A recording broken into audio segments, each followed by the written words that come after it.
Welcome back to Living in the Word, and today we are looking at the Year of Jubilee. So there's a fair bit in this, so let's start. Leviticus 25 verses 1 to 7. And the Lord spoke to Moses on Mount Sinai, saying, Speak to the children of Israel and say to them, When you come into the land which I give you, then the land shall keep a Sabbath to the Lord. 6 years you shall sow your field, and 6 years you shall prune your vineyard and gather its fruit. But in the 7th year there shall be a Sabbath of solemn rest for the land, a Sabbath to the Lord. You shall neither sow your field nor prune your vineyard. What grows of its own accord of your harvest you shall not reap, nor gather the grapes of your untended vine, for it is a year of rest for the land. And the Sabbath produce of the land shall be food for you, for you, your male and female servants, your hired man, and the stranger who dwells with you, for your livestock and the beasts that are in your land, all its produce shall be for food. So every 7th year was a Sabbath year. This was a year of rest for the land. So you weren't able to do anything with your land. You weren't able to sow your field or reap any fruit or any harvest from that land on that year. And this was basically to feed not just your own family, but also the family of the poor people or the beasts that were living in the land. Leviticus 25 verses 8 to 17. And you shall count 7 Sabbaths of years for yourself, 7 times 7 years, and the time of the 7 Sabbaths of years shall be to you 49 years.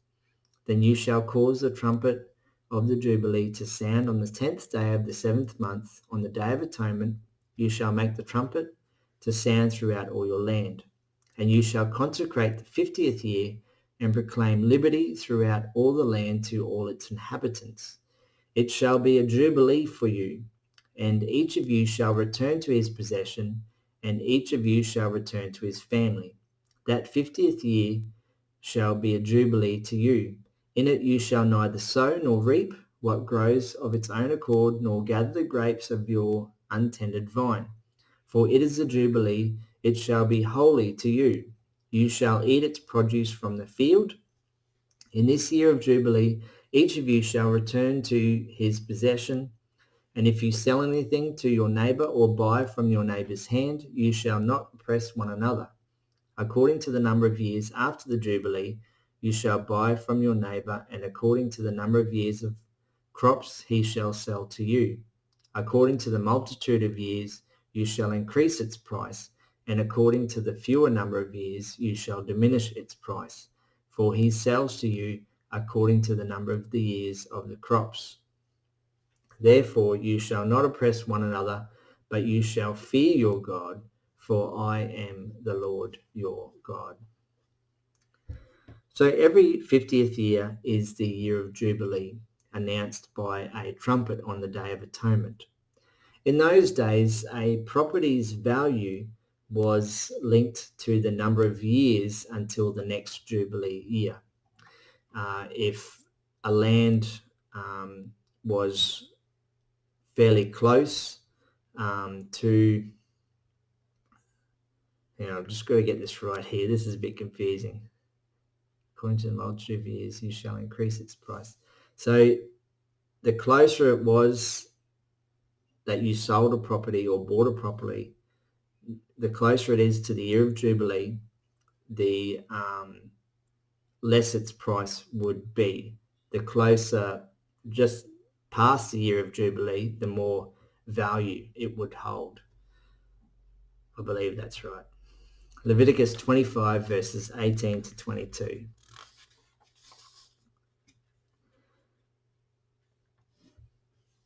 So you shall observe my statutes and keep my judgments and perform them, and you will dwell in the land in safety. Then the land will yield its fruit, and you will eat your fill and dwell there in safety. And if you say, what shall we eat in the 7th year, since we shall not sow nor gather in our produce? Then I will command my blessing on you in the 6th year, and it will bring forth produce enough for 3 years. And you shall sow in the 8th year, and eat old produce until the 9th year, until its produce comes in, you shall eat of the old harvest. Here God is telling the Israelites to trust in him, to provide enough food for them in the 6th year for the Sabbath year. And not only that, but for the next 2 years as well. And this was probably a lot of the reason why God was doing what he was doing, because he wanted them to trust in him. Now, this is probably the hardest thing for believers to do. The hardest thing for believers to do is to trust in God for providing them for what they need. Leviticus 25, verses 23 to 28.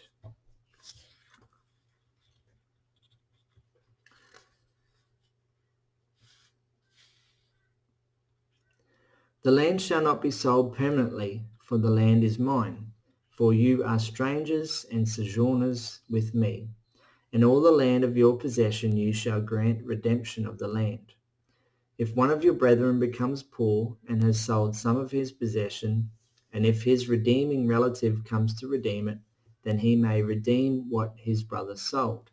Or if the man has no one to redeem it, but he himself becomes able to redeem it, then let him count the years since its sale and restore the remainder to the man to whom he sold it, that he may return to his possession. But if he is not able to have it restored to himself, then what was sold shall remain in the hand of him who brought it until the year of Jubilee, and in the Jubilee it shall be released, and he shall return to his possession. Now God reveals that property sold or foreclosed was redeemed to the original owner in the year of Jubilee. And this comes back to what we were saying earlier about the value of a property was to do with how many years away from the Jubilee, the year of Jubilee, it was. Leviticus 25, verses 29 to 34. If a man sells a house in a walled city, then he may redeem it within a whole year after it is sold. Within a full year he may redeem it. But if it is not redeemed within the space of a full year, then the house in the walled city shall belong permanently to him who bought it throughout his generations. It shall not be released in the Jubilee. However, the houses of villagers which have no wall around them shall be counted as the fields of the country. They may be redeemed, and they shall be released in the Jubilee. Nevertheless, the cities of the Levites and the houses in the cities of their possession, the Levites may redeem at any time. And if a man purchases a house from the Levites, then the house that was sold in the city of his possession shall be released in the Jubilee. For the houses in the cities of the Levites are their possession among the children of Israel. But the field of the common land of their cities may not be sold, for it is their perpetual possession. So when it comes to urban properties, houses within the walls of a city, the situation was quite different. The previous owner only had a year to redeem the property, otherwise it remained the property of the new owner. With the Levites, though, they were able to redeem at any time. Now, if you really look at this whole situation here, purchasing a property was really only, you were only purchasing it for 50 years until it was basically returned to the previous owner, in this time within Israel. Leviticus 25, verses 35 to 38. If one of your brethren becomes poor and falls into poverty among you, then you shall help him like a stranger or a sojourner, that he may live with you. Take no usury or interest from him, but fear your God, that your brother may live with you. You shall not lend him your money for usury, nor lend him your food at a profit. I am the Lord your God, who brought you out of the land of Egypt to give you the land of Canaan and to be your God. These couple of verses here basically are summarized with this: help the poor without expecting anything back. Leviticus 25, verses 39 to 55. And if one of your brethren who dwells by you becomes poor and sells himself to you, you shall not compel him to serve as a slave. As a hired servant and a sojourner, he shall be with you, and shall serve you until the year of Jubilee.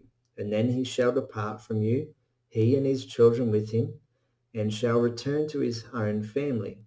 He shall return to the possession of his fathers, for they are my servants whom I brought out of the land of Egypt. They shall not be sold as slaves. You shall not rule over him with rigor, but you shall fear your God. And as for your male and female slaves whom you may have, from the nations that are around you, from them you may buy male and female slaves. Moreover, you may buy the children of the strangers who dwell among you, and their families who are with you, which they beget in your land, and they shall become your property. And you may take them as an inheritance for your children after you, to inherit them as a possession. They shall be your permanent slaves. But regarding your brethren, the children of Israel, you shall not rule over one another with rigor. Now, if a sojourner or stranger close to you becomes rich, and one of your brethren who dwells by him becomes poor and sells himself to the stranger or sojourner close to you, or to a member of the stranger's family, after he is sold, he may be redeemed again. One of his brothers may redeem him, or his uncle or his uncle's son may redeem him, or anyone who is near of kin to him in his family may redeem him, or if he is able to, he may redeem himself. Thus he shall reckon with him who bought him. The price of his release shall be according to the number of years from the year that he was sold to him until the year of Jubilee. It shall be according to the time of a hired servant for him. If there are still many years remaining, according to them he shall repay the price of his redemption from the money with which he was bought. And if there remain but a few years until the year of Jubilee, then he shall reckon with him, and according to his years he shall repay him the price of his redemption. He shall be with him as a yearly hired servant, and he shall not rule with rigor over him in your sight. And if he is not redeemed in these years, then he shall be released in the year of Jubilee, he and his children with him. For the children of Israel are servants to me. They are my servants whom I brought out of the land of Egypt. I am the Lord your God. Israelites were not to be slaves, but rather hired servants. Once the year of Jubilee arrived, they would be released. When a non-Israelite living in the land has an Israelite servant, he may be redeemed through payment according to the number of years until the year of Jubilee. Well, thanks for watching. Stay tuned for the next video, and God bless.